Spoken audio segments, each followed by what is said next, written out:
Funny that this is the day just kind of went past. Oh, it's amazing. It's been a dream, an absolute dream.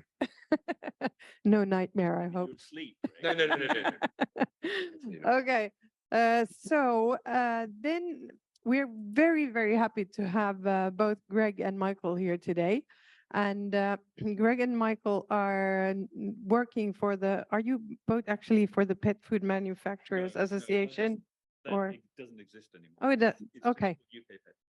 UK Pet Food. But I think maybe then it's better that you introduce yourself and the thing a bit. Yeah.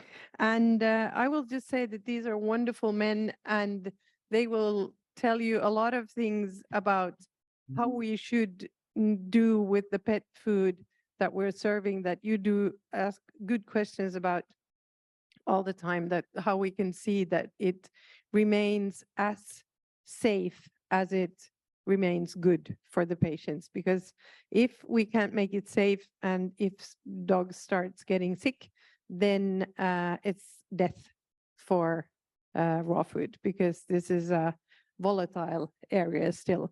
So without further ado, I will give over to you. Thank you, men, lovely men, for coming to Helsinki for us. Well, thank you, Anna. So I'm Mike, and I'm Greg. And we're Laurel and Hardy. Double team, double tag.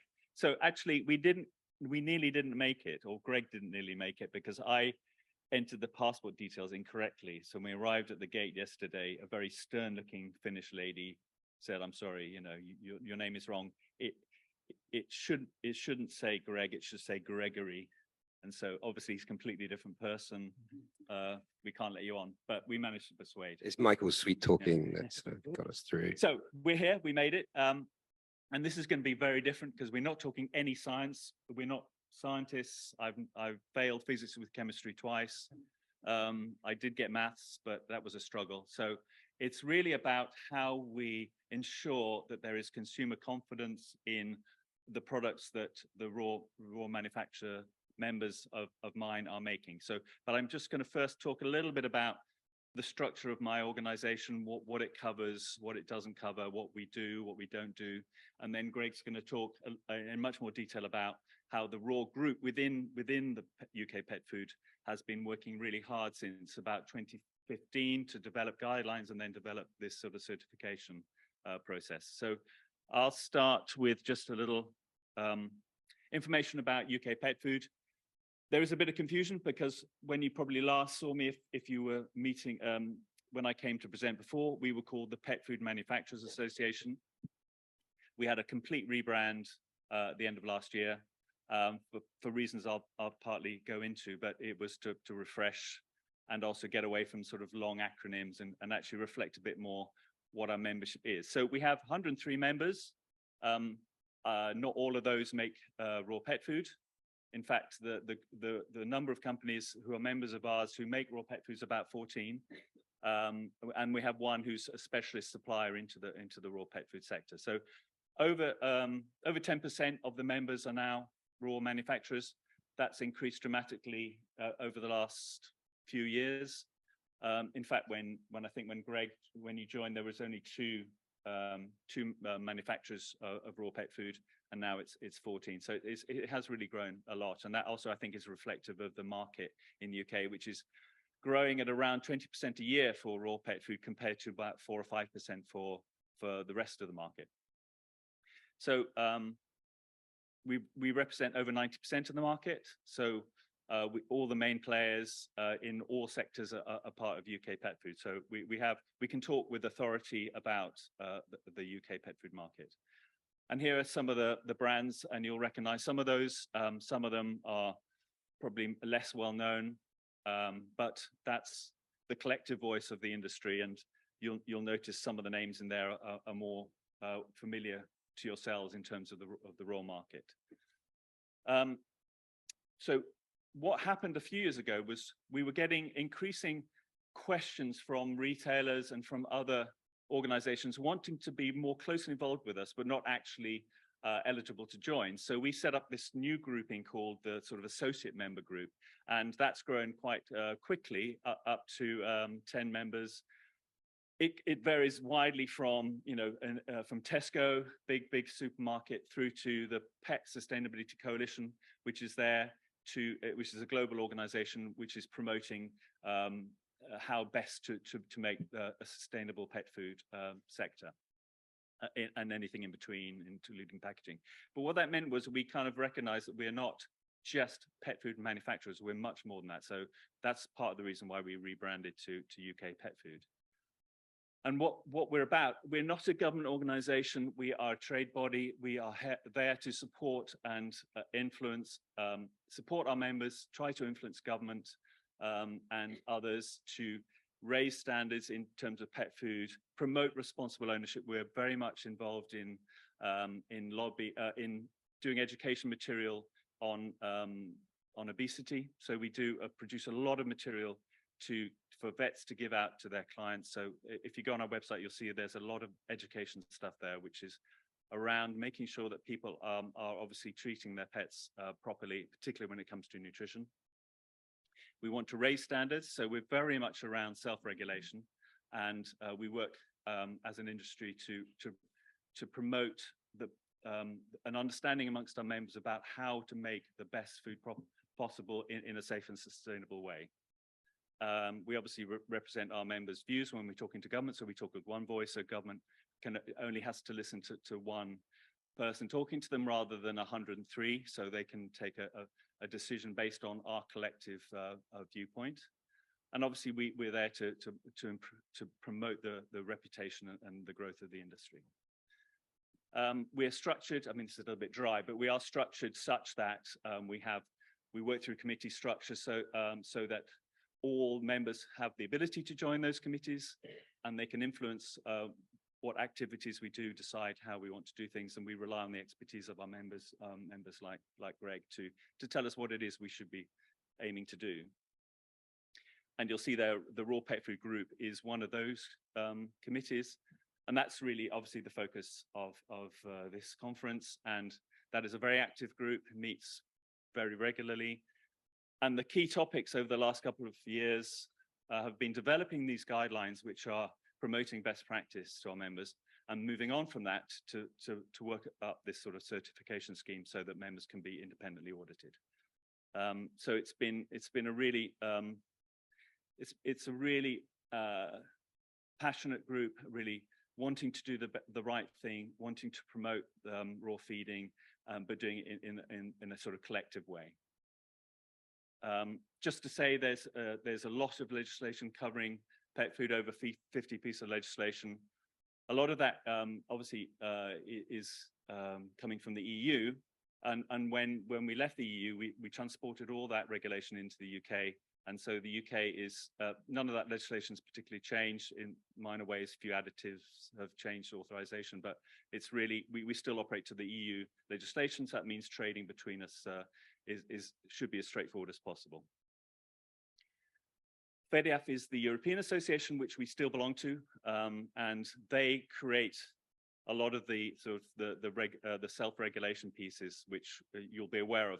We've already had mention of the nutritional guidelines, which are developed and are independent. They have an independent body called the Scientific Advisory Board, which is made up of veterinary board nutritionists who will challenge the industry, tell the industry when they think that there's incorrect levels within certain of the, for example, vitamin A. There's been a lot of work in the past on vitamin A. If we're challenged and we think there's an issue, then we do studies, and there were a lot of studies done on vitamin A to then adjust find the right level of that particular vitamin. But there's also guidance on the safe manufacture of pet food and on labeling, how best to label in a way that's transparent and clear for consumers. And you'll see there that in the UK, we've developed our own guidelines for raw pet food. And at that point, I'm going to hand over to Greg. Thank you. Thank you, Michael. So I don't work for UK Pet Food. I am a raw pet food manufacturer, basically. So to sort of start at the beginning of how we got here, we initially decided as part of the raw working group to create some guidelines around the safe and best practice around pet food, raw pet food manufacturing. So we drafted through the Raw Working Group a document that was then taken to the legislative bodies, so Animal Plant Health, the Food Standards Agency, DEFRA, and Public Health England, to look at the best ways of implementing this structure so that all raw pet food manufacturers could have some sort of level of guidance. Now, this was sort of unprecedented. This is not something that's happened as far as wet or dry or other formats have actually had before. So this is quite a new piece of work. And we published that back in September 2017. So that is actually publicly available for all to have a look at. The main drivers for that were really to ensure that we were looking to be the best that we could actually be. So what the next step with that was how do we therefore then implement a certification scheme? So we've created some guidelines, and then how do we actually then test ourselves against those guidelines so that businesses, manufacturers could actually then go out there and say, actually, yes, we are really driving the industry forward. We're making sure that we're producing safe pet food. We're actually making sure that it's labeled correctly. We're making sure that, in general, it's at the top of its game. So we created the standard. So we went out and looked independently for an audit partner who could go in and basically then audit these people independently. So it's not a person from UK Pet Food. It's actually totally singular and actually independent. So that we could actually recognize manufacturers that they're compliant with the legislation, and obviously, there's additional best practice standards in place. So we have gained recognition. So gained earned recognition, for those who aren't really familiar, this is that the actual regulators look at having these schemes in place so that they don't have to audit as much as they would do normally. Obviously, we know there's a huge shortage of vets, especially when it comes to governmental vets who are going around and then making sure that these plants are actually producing safe pet food and actually they're meeting the regulations and so on and so forth. So this is, again, in conjunction with these regulators to ensure that people are moving forward. As far as, purpose for the certification scheme, obviously, if you're a business, there's obviously some cost recovery as well. So if you're actually, having to pay the regulators when they come in to actually visit your plant, if you're not doing what you're doing, it's going to cost you more money. So again, this is to assist removing that burden from a governmental perspective, but also from a business perspective, so commercially as well. So who benefits really from that? We encourage best practice, so that's the consumer. We encourage best practice, which obviously is from a regulator perspective, but also we raise standards. We're making sure that people are compliant. We're making sure that people really want to develop this scheme and actually work inside those parameters and create safe pet food for our four-legged friends or cats or whatever is your particular denomination. So that's really what it's about. It's about being a conscientious member of this group that are actually really sort of trying to advance and drive forward best practice. As more companies join, of course, standards are, they're going to be more uniform within the industry, and hopefully we won't see as many haters, people that aren't really interested in raw pet food and don't think it should be there. But I think that, what we're doing here is really trying to drive a level playing field for all. So the certification scheme is based on a comprehensive standard encompassing all aspects of hygiene, feed safety within the manufacturing environment for raw pet food. The standard applies to the entire manufacturing process, so from beginning to end, from raw material and sourcing of raw material all the way through to actually finished goods and actually sending it out. So it's ensuring that products are intended as our pets should receive them. So the implementation of the standard aims to establish a management system as well internally within the business. So there's internal auditing, they've actually got a management system in place, that there's an entire process that is documented, that is actually there to deliver the best pet food possible. The standard, of course, is aligned with all of the applicable UK legislation and European legislation around the principles and standards of producing animal feed. So the scope of the certification scheme covers plant design and maintenance, quality management systems, as I mentioned, HACCP, which is your hazardous analysis, full traceability systems, both record keeping both forward and backwards, so you can trace any particular product back and forward in case there are any kind of challenges around pathological pathogen issues. Staff training, including PPE, personal hygiene, and use of protective clothing. The use of approved suppliers, so making sure that the supply chain is fit for purpose, and making sure that you're getting the highest quality raw product through, and that raw product is actually fit for purpose and safe as it comes through the business.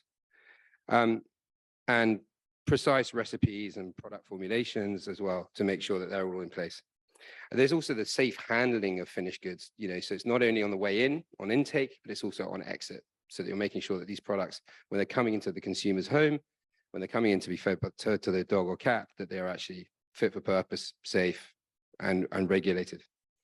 Quality, again, is a huge part, and of the microbiological component. So, rigorous testing, ensuring, again, that you're de-risking as much as you can product as it goes through. And obviously compliant labeling. So, when you pick up a pack, you're feeding chicken and it's not beef. Yeah, pretty simple.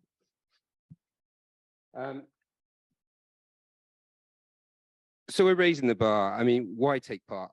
From a manufacturer's perspective, the key drivers around product safety. I think commercially, it's around consumer confidence. It's ensuring that those consumers really kind of understand what it is they're getting, both on the pack and also in the product, and really kind of drilling down and removing this, this sort of fear, that is there around raw pet food in a number of cases.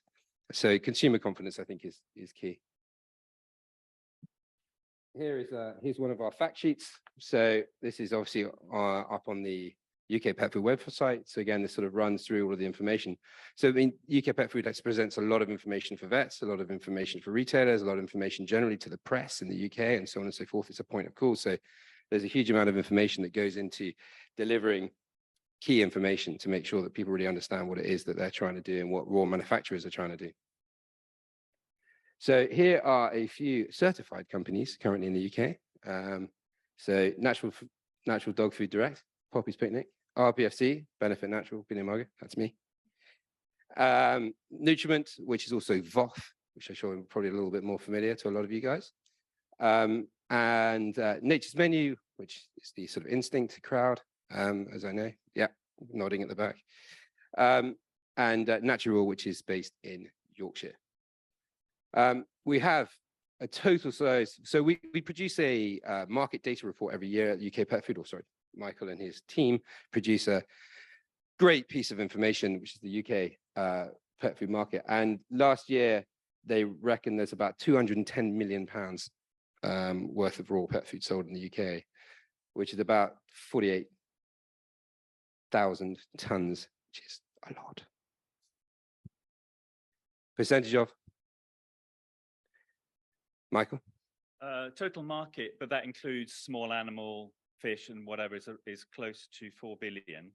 But if you're comparing, dog and cat's about 2 bill. If you're comparing this to the total wet market, might be a better comparison. It's probably about 20%, maybe a little bit less.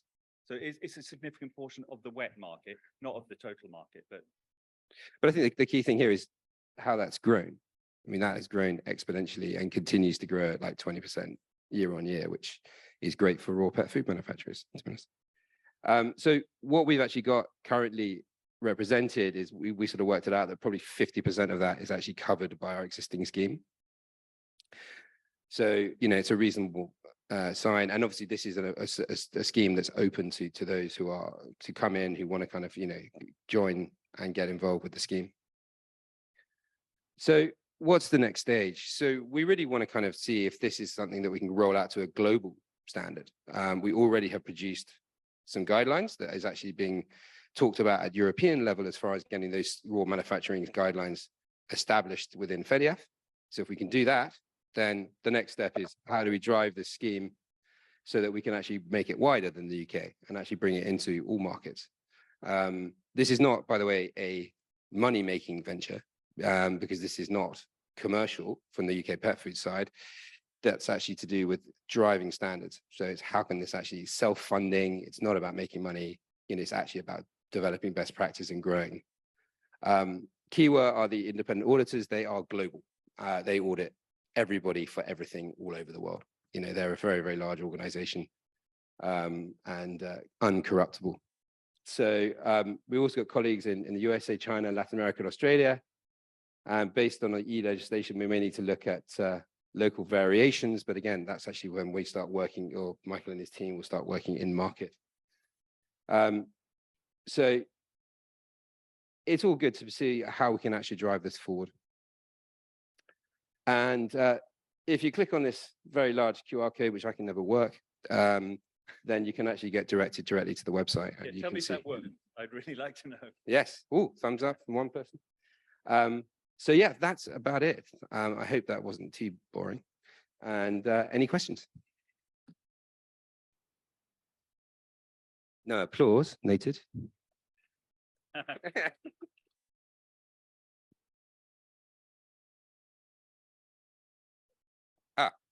Thank you very much for the presentation, guys. Really interesting.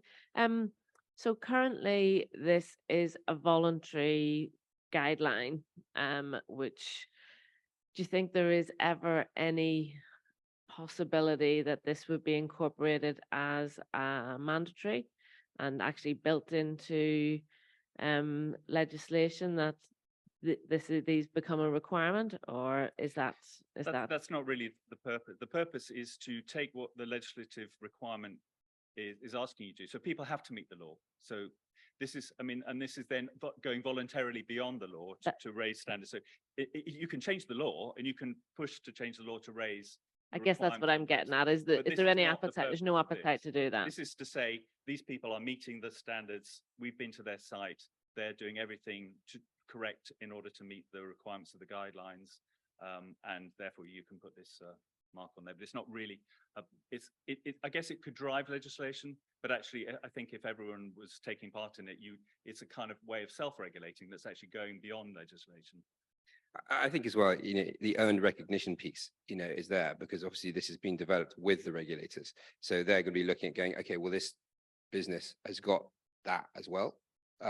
So when we visit them, you know, it's something that's already giving them a bit of a sort of tick in the right box. Whereas if it's not somebody that's there, they go, okay, we know we have to do a little bit more work and we have to dig a lot deeper and so on and so forth. Magnus.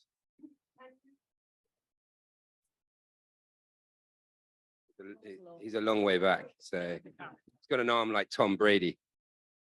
Whoa! Oh, Yeah, don't give him that contract for San Francisco. this is a great game. Yeah, just a comment also to this about the legislation and certification. So quite often what happens is that when the industry do these kind of things together with the retailers, then the retailers start to demand the certification. So, and then the consumer starts to demand it. So I think it's a good way. And we have here today also, I have 3 or 4 colleagues from the Swedish Raw Food Manufacturers Association, a really small association. Daniel has been the chairman there. So your speak was the reason we came here, one of them, so we need to talk.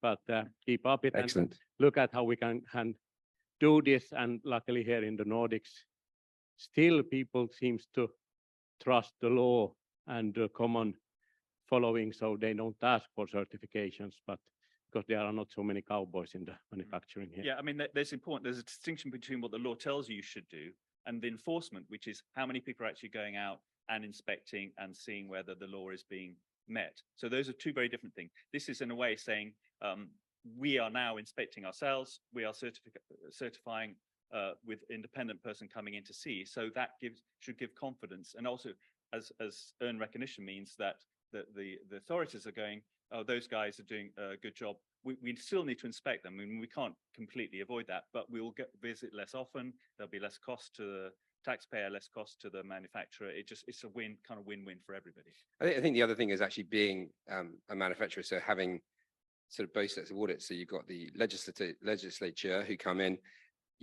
that is quite random. And often you get one vet that comes in and goes, I want to look in your drains, you know, and then you get another one that just opens the factory door, puts their head in, goes, sweet, I'm off, you know. So what this is rigorous, you know, so this is actually ensuring that, you know, really you're meeting the standards and beyond.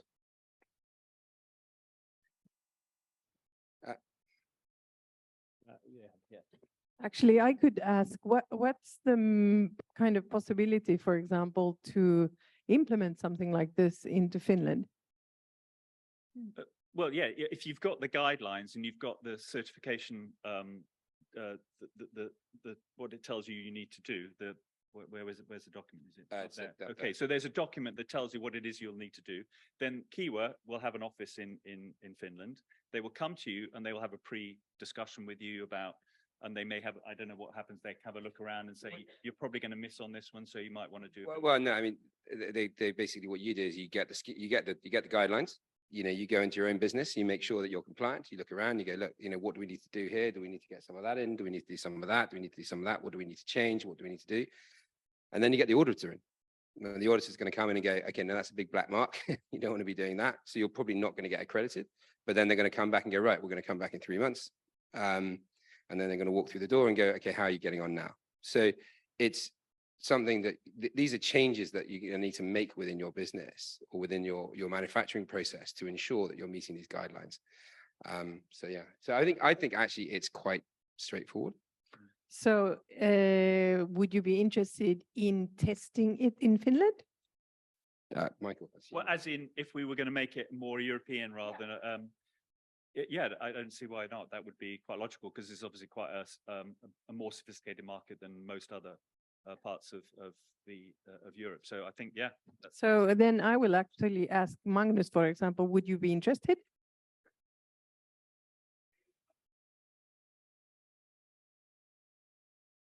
I'm not really surprised that Magnus is ready already.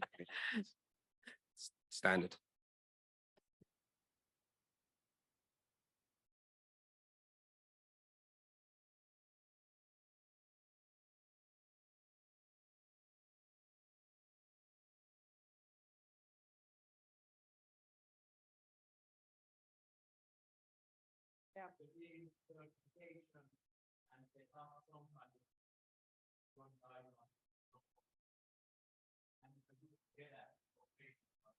Yeah, it certainly needs recognition. You need the consumers need to understand what it means. What the retailers need to understand what it means. So, but there's nothing to prevent it. But there is something we need to do to really prepare the ground for it. Yeah. Sorry, Lavinia. I think you slightly covered the answer to this, but my question was more to do with the consumer side. Oh, sorry. My question was to do more with the consumer side. Are you doing, while this is obviously all B2B, are you doing anything to educate consumers in why these certifications are really important so that they can choose the types of manufacturers that have the quality product? Yeah, that's a good question. So as a company that is got the certification scheme, there are marketing materials that are available to you. We don't go on pack because if you're a manufacturer, you know you probably buy packaging in very large quantities that goes on for quite a while. And what you want to do is make sure that actually you've got an accredited product, but then you fail your accreditation, but you're still putting products into the market going, I've got this gold tick or golden bone or whatever it is. But you can publish it on your website. You can use it on through all your social media information. You are also listed on the UK Pet Food website, which is really where a lot of people are directed. If they're looking to make a consumer choice, where can they find out information about, what would be a good, solid product to go out there and look at and purchase? I think the veterinary community as well is obviously very much engaged with Michael and they have their veterinary nutrition working group as well. So they're there and they're sending information. I think I'm right in saying that the raw pet food fact sheet is the most downloaded fact sheet on UK Pet Food. So again, you've got a lot of eyes on and doing that. So, again, it's down as well to the individual manufacturer to help promote the scheme and to Michael and his team to do what they do best. Yeah, we've done a lot of work on social media to promote it, and obviously telling vets. I mean, for London Vet Show, we'll be singing it loud and clear so that vets understand that if they have a client who's wanting to look for a product, that they can look for the certifications scheme for the mark to look at that as a sort of proof of quality. I think there was Connor. Could you scream, please?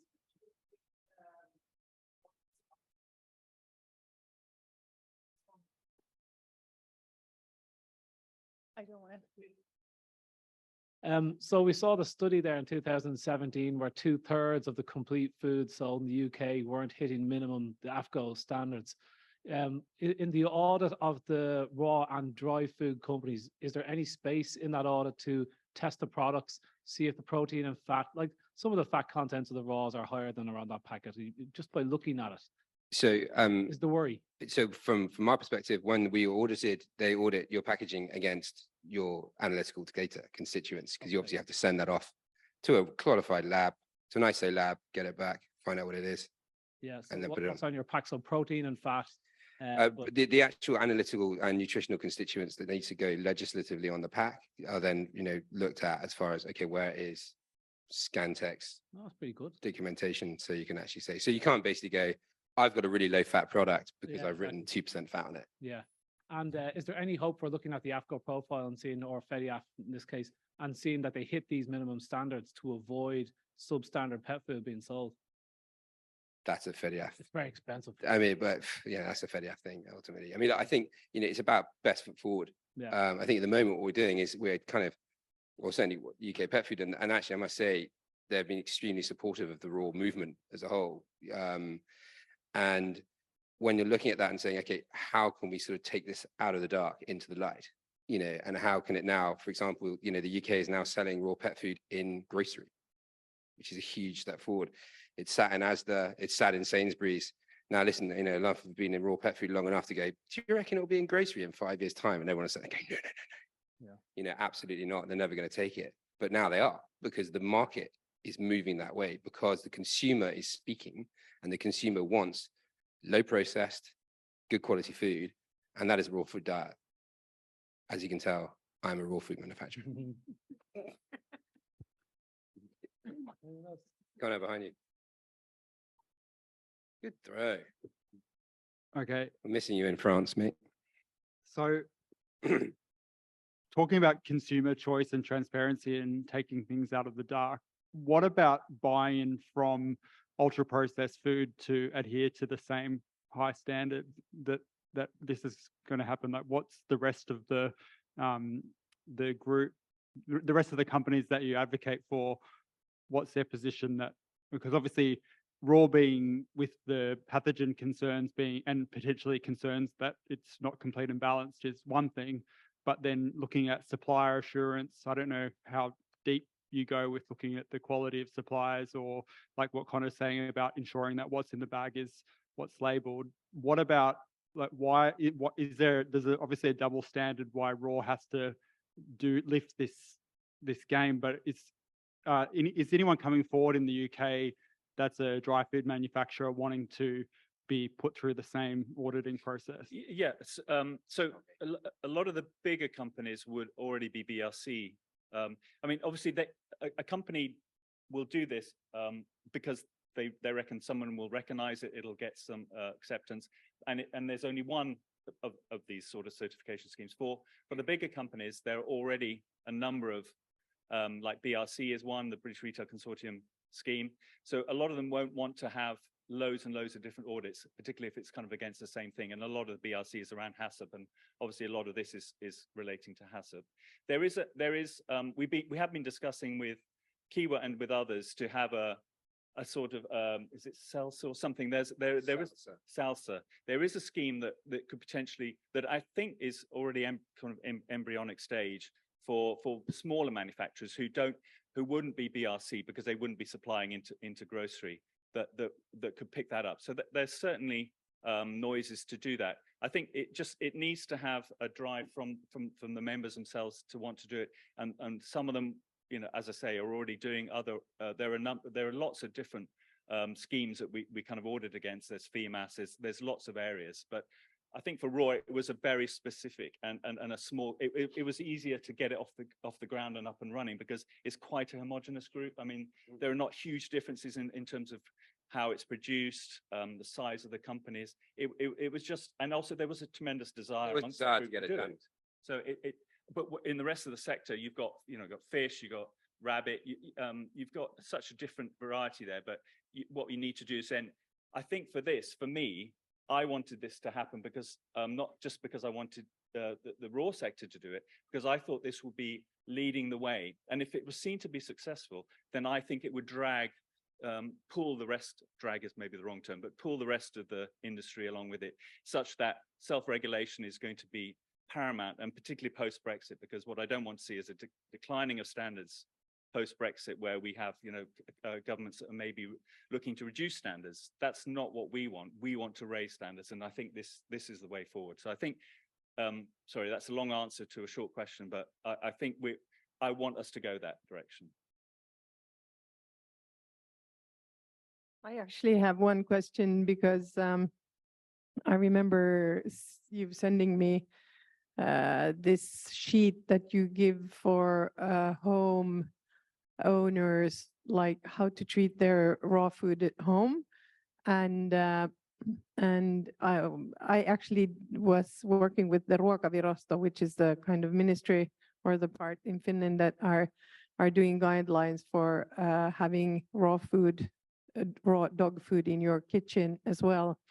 And both in England and here, we wrote down that you should not use the same utensils and the same kind of board and not the same part of your kitchen. And actually now both our study and another study showed that this is actually the opposite, that if you use the same utensils and if you use the same cutting board and if you feed more than 50% raw, there's actually a statistically lesser risk of getting these pathogens transported to human beings in the family. So I totally understand, because I'm a veterinarian, so I know that we can't give other type of guidelines because that would be, I guess, too dangerous. But I still feel this is kind of a awkward situation, and I don't know if you've been thinking about that. Have I been thinking about it? Yeah. Yeah. That's a no from No, Mike. I don't think a lot. I mean, I wasn't even aware of that study or the information. If you have stuff to share, then of course we base all our sort of guidance on the latest science and evidence-based. If you give us that stuff, we look at it and we think, yeah, that makes sense, then we change the guidance. But obviously you're going to then have the regulator, might be Public Health England have a different viewpoint, and they might not want us to give that advice, even though it actually might be the sound advice. So you're not only persuading us, you need to persuade the sort of government authorities as well to accept that that's the right way forward. And they're very risk adverse. Yes, honest. and They're in very stuck in their Finland ways as well, and just don't give a they shit. don't want to change that. And I can see that as a veterinarian, that you don't want even one child to become very ill from dog food, because that's going to be like totally detrimental for the whole industry and for the health of all of these thousands and thousands of dogs that we're trying to make healthier. So, but it's, sorry?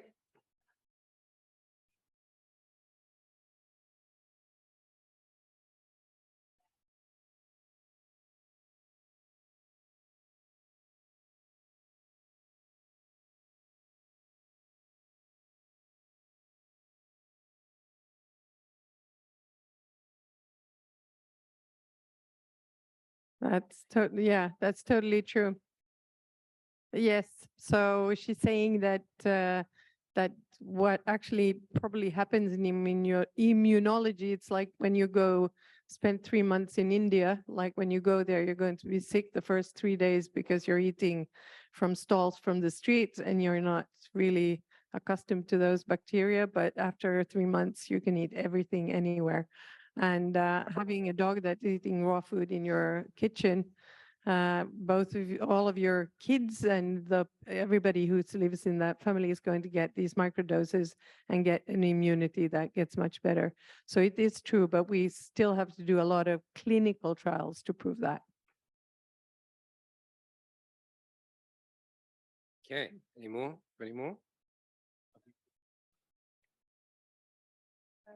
Do anybody have the mic? Okay, kiitos.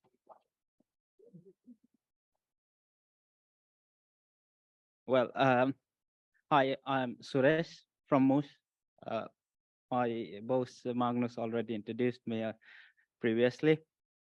Uh, Maybe this is not a knockdown question to you, but still, how relevant do you think that to have a two kind of a certification in a UK market, like Raw Veterinary Society, RFVS, and UK Paid Food, in one country, two different kind of a certification? Is it not just too much writing things only rather than thinking about the health of the pet? First question. And the second question is what does it really mean that suitable materials, it was on 2.1.3 on the dog pet on the guideline. Suitable materials for work surface include stainless steel or plastic wood must not be used. Do you think in a European market currently, a wooden pallets could be replaced just by a plastic pallets?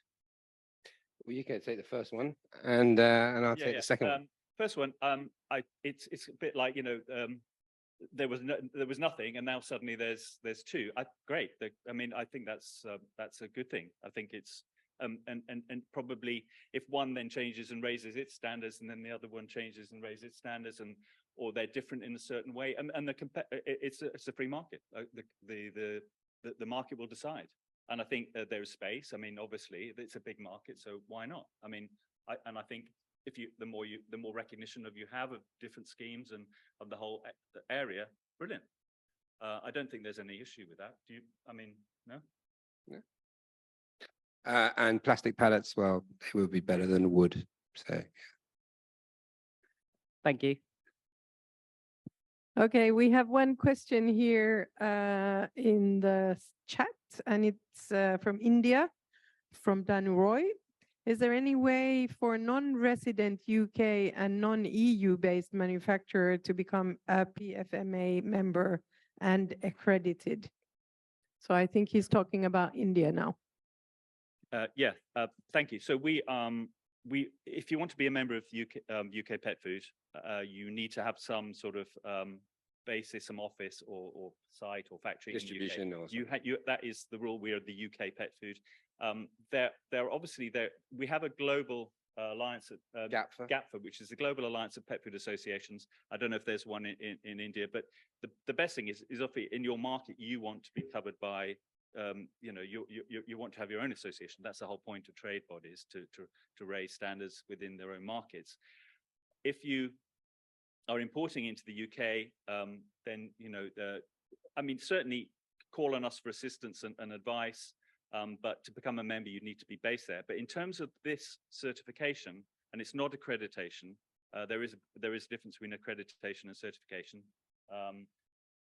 But if you want to be certified, then that's what we're kind of discussing today. If you think there's a demand for it, then let us know, and we can talk to Kiwa about how we might roll this out globally, whether it would be suitable for different markets. Super, that's very interesting. I like you said, there's space for a lot of them, but also kind of when one starts, I guess it's easier also to just make it explode as it kind of organically grows. So it's really nice to hear that you're kind of positive about the globe opening up.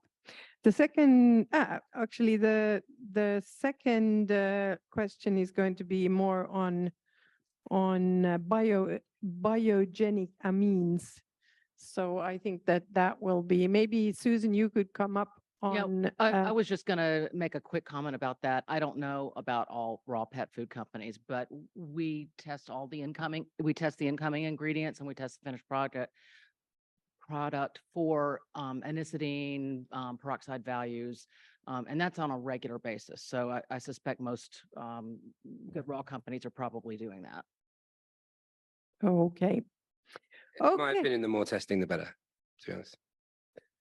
I think then we might, because we've had so many questions for you, I don't know if you want to stay up here, or then we'll take Robin and Sarah and Susie, who is maybe online, and who else was talking this afternoon that maybe you would come up and answer. Sorry? And Alessandra, of course. Yes. So thank you for Michael and Greg. And